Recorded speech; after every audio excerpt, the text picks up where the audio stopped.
Hi again. We're going to make wild rice pilaf to go with our Cornish hens. This is also a recipe that you can use, you'll be able to use this all year long.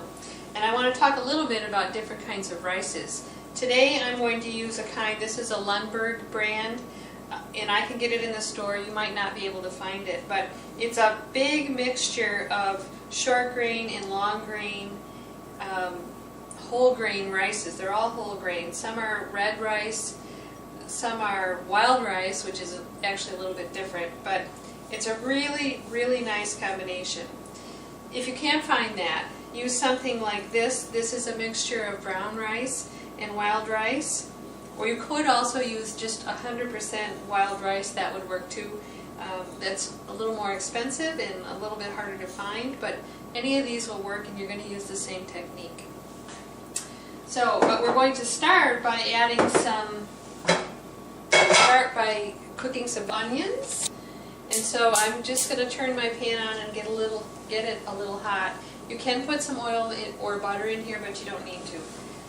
And I have a cup of onions here that I've already diced. These happen to be sweet onions because I like them.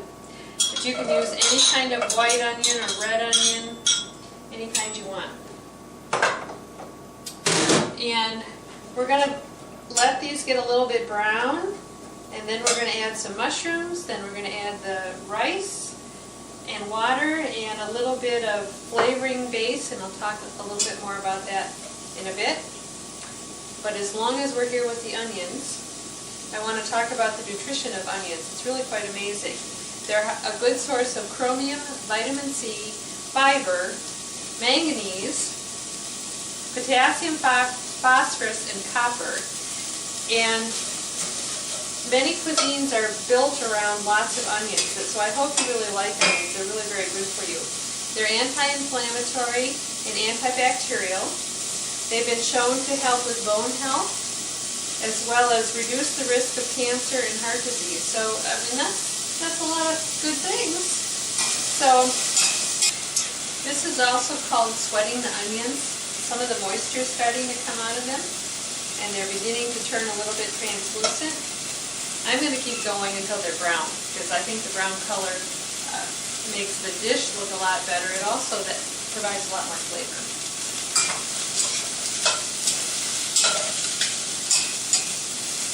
This is the same procedure that you would do with your caramelizing onions. Keep going until they're nice and brown. When I caramelize onions, I start them off fairly high like this, and then I turn the heat down as they start to get brown because I don't want to burn them. Okay, I'm turning down the heat again. And these are sweet onions, as I said. There's quite a bit of sugar in these, and that's what's turning nice and brown and caramelizing. And I think those are pretty good. Now I'm going to put in the mushrooms. These are just button mushrooms that I bought from the store, already sliced. You can save yourself a step in this dish by putting all these things along with the rice together in raw at one time. It's not as pretty though. You don't get that nice brown color. And these mushrooms will ooze tons of liquid too. So just give them a minute. Stir them while they're getting started here. And a really cool thing about mushrooms that I just learned is that if you unwrap them, like I had the wrapper off of that, spread them out so they're pretty much, in a single layer or not real deep like I had that there, and put them in the sun, they make vitamin D. Just like we do. They have a chemical similar to what we have in our skin, and when the sun hits it, it turns into vitamin D. And they go from having about 15 international units of vitamin D to 400 in 5 minutes. So if you've got some sun, stick your mushrooms in the sun. I am going to add a little bit of water. This is the water from the recipe. Just the bottom of my pan's getting pretty brown. And just want to give these a little head start. And the onions are jumping out of the pan. Okay, this way I can turn up my heat again too.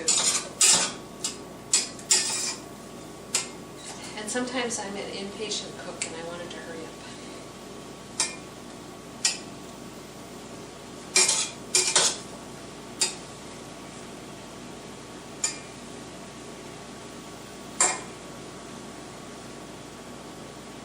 Okay, this is going to take, I don't know, 5 or 6 or 7 more minutes probably before they get nice and browned, and then we'll add the rice and the water.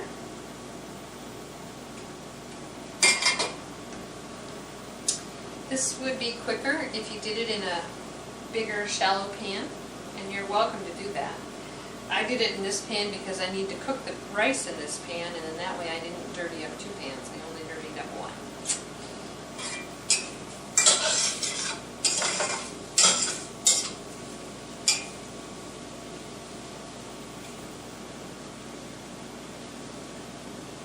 We're getting lots of nice caramelization around the side of the pan, and that's just going to make it more tasty and a prettier color when we're finished.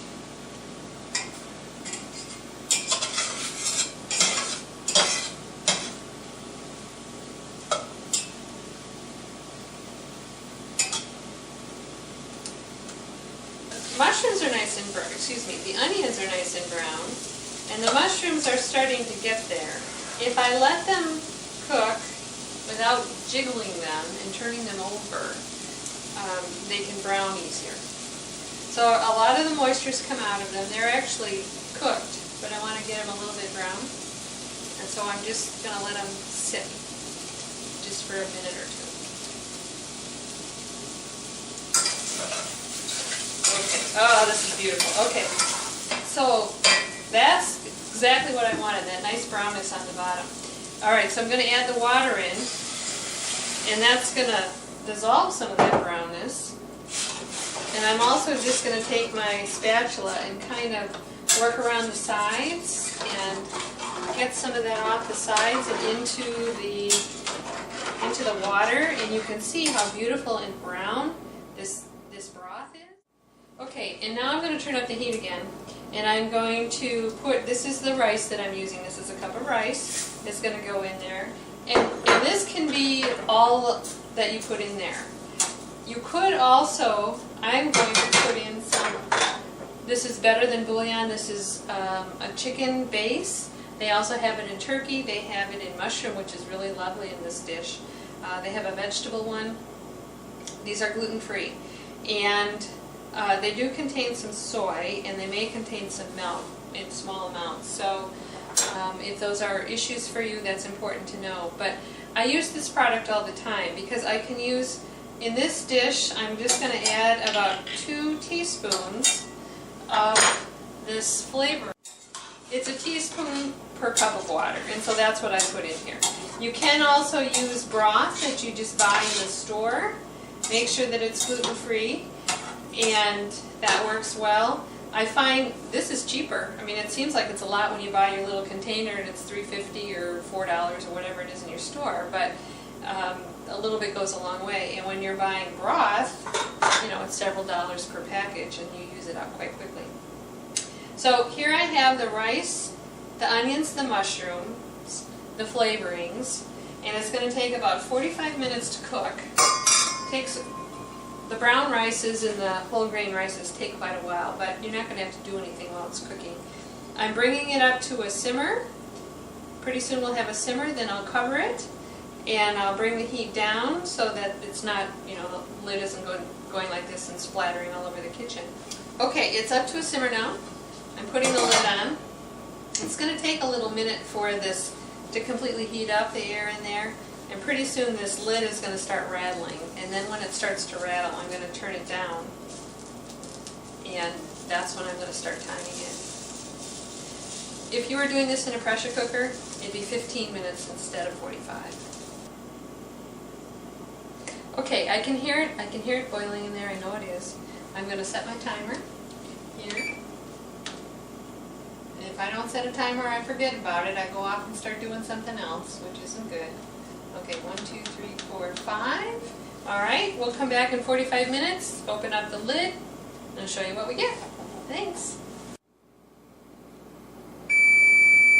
timer. Okay, it's been 45 minutes. Let's see what it looks like. Okay, it looks pretty good, but I need to stir it to see what the rice underneath is really looking like. And oh my, oh, it just looks gorgeous. Perfect, just perfect. It's so pretty. Okay, there is a little bit of moisture left in here. It's not a problem. It's right where I want it to be. I'm going to turn it off, and I'm going to taste it. Now, whole grain rices and wild rice are a lot chewier than white rice, just so that you can expect that.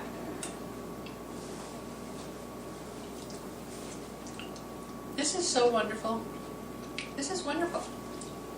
I love this. And this is how we're going to do it for Thanksgiving. But other times, I often will put some dried fruit in here, like dried cranberries is wonderful in here. Dried apricots, those are great. But we're already having cranberry sauce, so we're just going to leave it as it is now. So this is done, ready to go.